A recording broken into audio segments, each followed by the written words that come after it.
तो finally guys SummerSlam हमसे कुछ ही दिनों दूर है और ये रेसलमेनिया के बाद WWE का सबसे बड़ा प्रीमियम लाइव इवेंट होता है। इतना बड़ा कि WWE आज के 2 साल बाद इसको बिल्कुल रेसलमेनिया की तरह ही ट्रीट करने वाली है। लेकिन वो कैसे? वो ऐसे कि जैसे रेसलमेनिया की 2 नाइट्स होती हैं उस तरीके से समरस्लैम की भी 2 नाइट्स हुआ करेंगी। तो अभी हम इस समरस्लैम की बात करते हैं जो कि इस संडे को होने वाली है और काफ़ी सारे अच्छे मैचेस हैं समरस्लैम के अंदर, जिनमें से एक मैच जो solo Sikoa versus Cody Rhodes का है वो इस समरस्लैम का मेन इवेंट है। ये आप अब तक जानते ही होंगे। और पहले मैं भी ये सोचता था कि यार ये जो मैच है ये बिल्कुल भी मेन इवेंट वर्दी नहीं है। और जो दूसरा मैच है CM Punk versus Drew McIntyre वाला, जिसके अंदर सेथ रॉलिंस जो है वो as a guest referee play करेंगे, उस मैच को इसका मेन इवेंट होना चाहिए था। तो ये माइंडसेट चेंज करने के लिए आप ज़रा मेरी ये रील देखें जो कि मैंने अपने इंस्टा और टिकटॉक पर डाली थी। तो मेक श्योर आप मुझे वहाँ भी फॉलो कर लें। तो WWE ने इस मैच के होने के बावजूद इस मैच को मेन इवेंट में रखा है। आप इसका मतलब समझते हैं? हो गया ना माइंडसेट चेंज, हिला डाला ना। अगर हम इस बात पर गौर करें कि WWE को क्या ही ज़रूरत पड़ी थी solo Sikoa versus Cody Rhodes के मैच को मेन इवेंट में डालने की, जबकि इतना बड़ा मैच साइड में वैसे ही पड़ा है, तो इसके पीछे का एक बिल्कुल लेजिट रीज़न हो सकता है कि रोमन रेंज इस मैच में फाइनली अपना रिटर्न कर देंगे।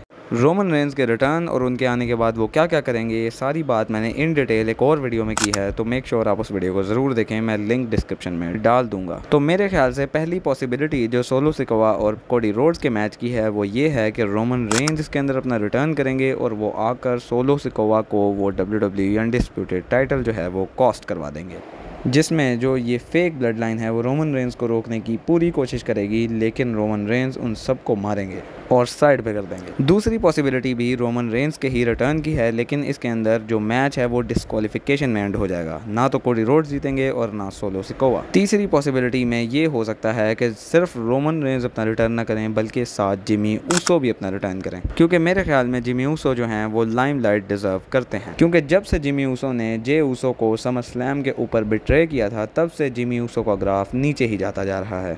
उसके बाद उनका मैच हुआ जे ऊसो के साथ रेसलमेनिया पर, जो कि उतना अच्छा नहीं हो पाया जितना अच्छा वो हो सकता था। और फिर आफ्टर रेसलमेनिया सोलो सिकोवा ने नए मेंबर्स को ब्लड लाइन के अंदर रिक्रूट करना शुरू कर दिया और जिमी ऊसो को साइड पे कर दिया गया। तो मैं होप करता हूँ कि जिमी ऊसो भी रोमन रेंज के साथ रिटर्न करें, भाई मज़ा ही आ जाएगा। अब नेक्स्ट जो मैच है वो हम बात कर लेते हैं ड्रू मैकिंटायर वर्सेस CM पंक, जिसके अंदर सेथ रॉलिंस जो हैं वो गेस्ट रेफरी हैं। अब ये मैच बहुत ही एक्साइटिंग और मज़ेदार हो सकता है अगर WWE इसे ख़राब ना करे तो, क्योंकि अभी तक WWE ने स्टोरी लाइन को तो बहुत अच्छे तरीके से बुक किया है, सिवाय ड्रू मैकिंटायर को ब्रीफ केस देकर उसको ज़ाया करवाने के। क्योंकि उस ब्रीफ केस को ज़ाया करने के बगैर भी CM पंक जो है वो ड्रू मैकिंटायर को कॉस्ट करवा सकते थे, और इसके अंदर उनकी फ्यूड को भी इतना फ़र्क नहीं था पड़ना, और किसी और सुपरस्टार ने उस ब्रीफ केस को जीत कर हमें एक्साइटिंग मोमेंट्स दे पाने थे। चलो जो होना था वो तो हो गया, लेकिन अब WWE को चाहिए कि इस मैच को बहुत अच्छे तरीके से पुल ऑफ करे, और होपफुली वो इस मैच को बहुत अच्छे तरीके से पुल ऑफ करेंगे, क्योंकि एक तो ये समरस्लैम है, दूसरा इनकी स्टोरी बहुत अच्छी बिल्ड हुई है।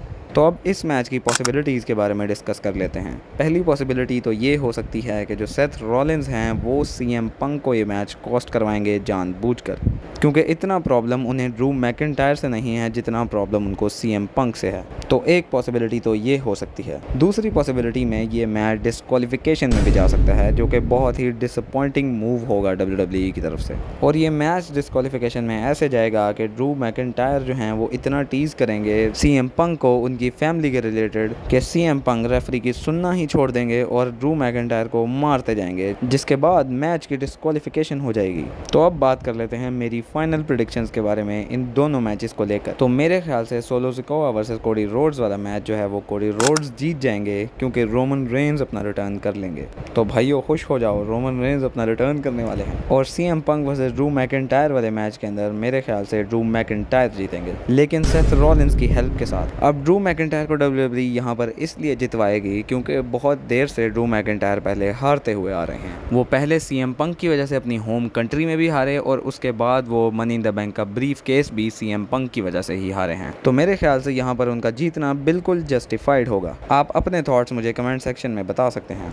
और सही विनर प्रेडिक्शन करने वालों को मैं अपनी अगली वीडियो में, जो कि समर स्लैम के बाद रिव्यू वाली वीडियो होगी, उसके अंदर मेंशन करूंगा। तो फिर बताओ कमेंट सेक्शन में कि कौन कौन सा मैच जीतने वाला है। अब मुझे पता है कि मैंने इस वीडियो के अंदर सिर्फ 2 मैचेस की ही बात की है, तो बाकी मैचेस की प्रेडिक्शंस आप मुझे कमेंट सेक्शन में बताएं और चैनल को ज़रूर सब्सक्राइब करें WWE से और रेसलिंग से रिलेटेड वीडियो सबसे पहले देखने के लिए।